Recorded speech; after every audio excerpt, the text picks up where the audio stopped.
Hello everyone, welcome to Mr. Chess Tactics. This is the game 2 of the 1971 semifinal match between the great Robert James Bobby Fischer of USA and Super Grandmaster Bent Larsen of Denmark. I love this game because this is one of the most instructive games that I've ever studied. This is not a tactically magnificent game, but there are lots of key points that we could learn from this game. How Fischer nurtured his lead and how he dealt with his opponent's pressure are truly worth studying. So without further ado, let's start the game. Larsen opens up with c4. Fischer replied with c5, the English symmetrical variation.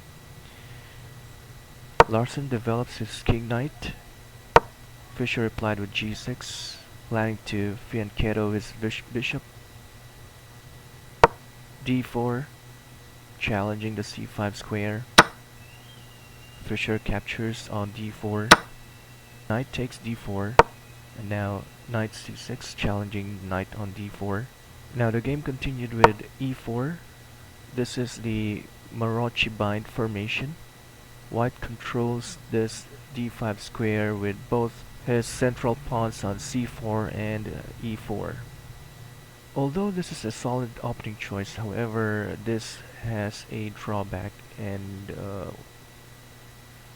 the one disadvantage here is that this white is confined behind his two central pawns.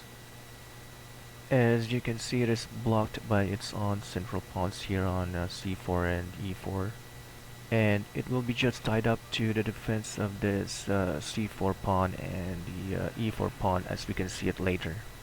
Now Fischer challenged this pawn on e4 by playing knight f6, knight c3, d6, controlling both the e5 and c5 squares, not allowing white to push his pawn to e5. And also this formation can be reached by this move order.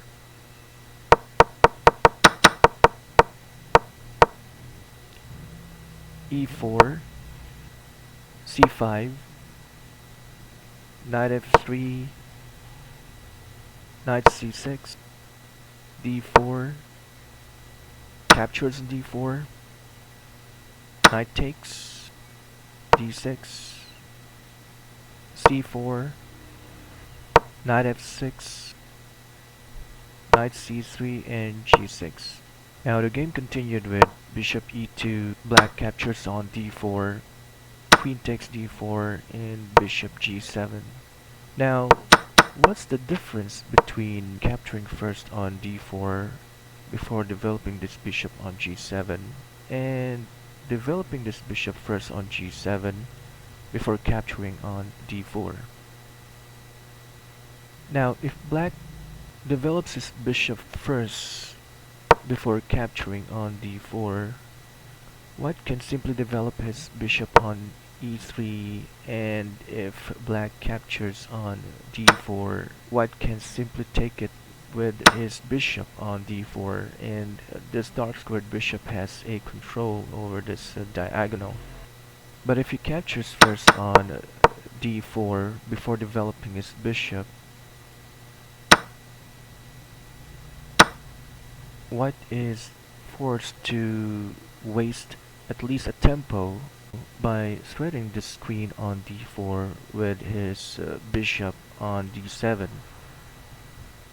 White is forced to go back to d2 or d1, thereby wasting at least a tempo.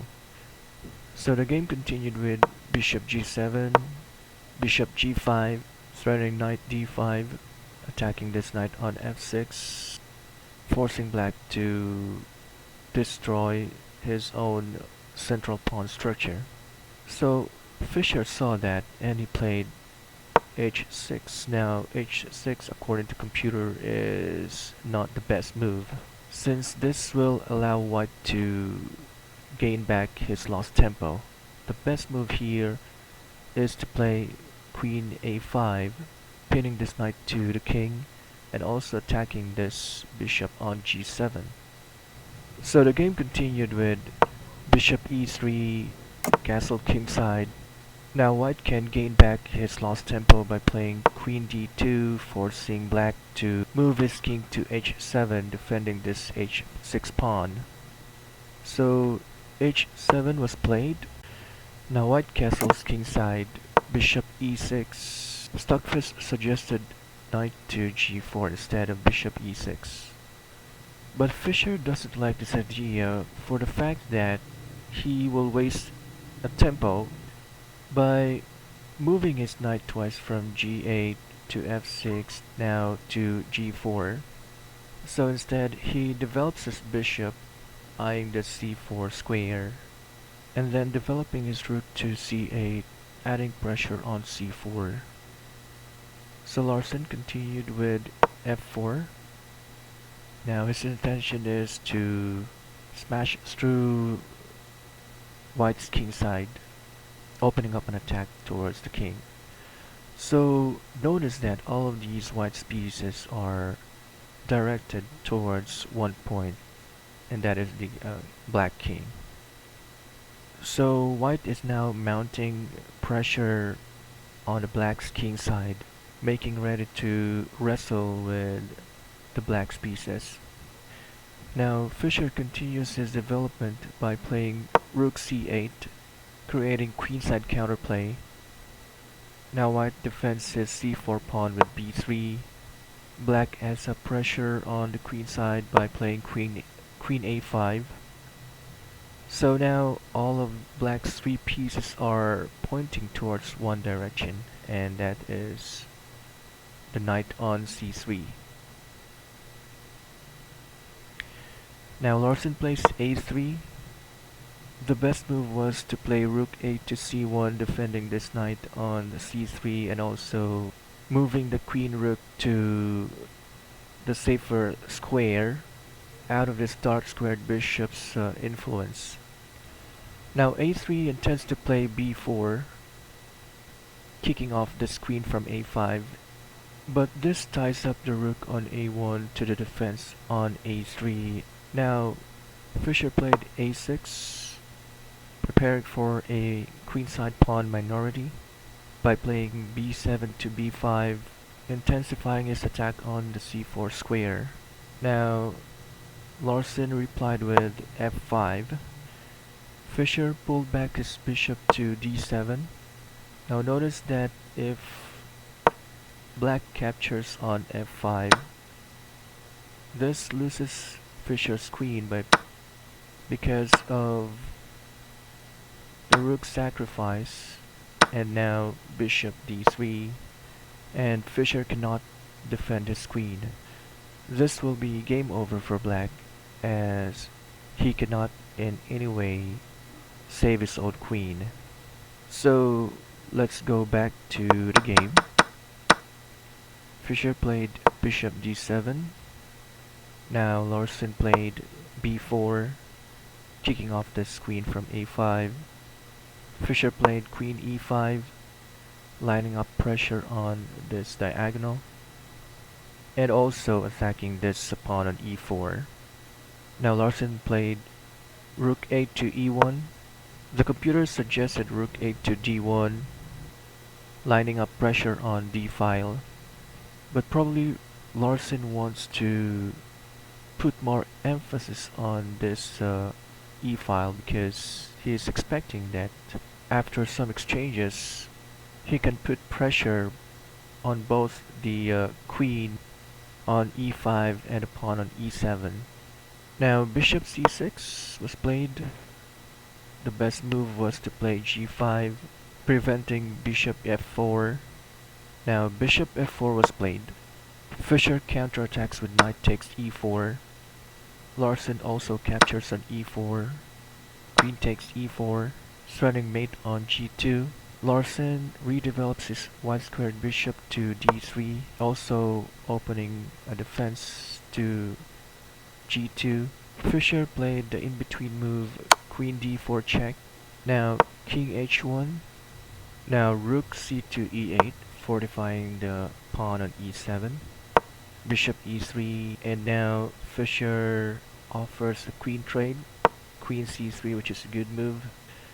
In this type of position where all of your opponent's pieces are active and all directed to your king, you have to offer piece exchanges, and the best piece to trade off is your opponent's queen.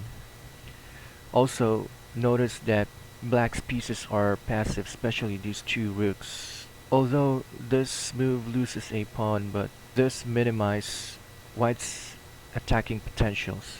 So bishop takes h6, queen takes d2, bishop takes d2, and now Fischer played bishop e5, activating the dark squared bishop. Now black's bishop pair is active, pointing at one direction. Now Larsen played bishop f4, Fischer accepted a trade of bishops, g takes f5, rook captures on f5, king g7, rook g5 check, king h6, h4, e6. Fischer is now activating his central pawns. Rook f1, f5, rook e1, rook f7, planning to trade off rooks. Now Larsen attacks the bishop, Fischer captures b5, c takes b5, bishop pulls back to d7, g4. Larsen is eager to win in this game. The game continued with rook a8, straddling rook takes a3, and also planning to attack the pawns through a4.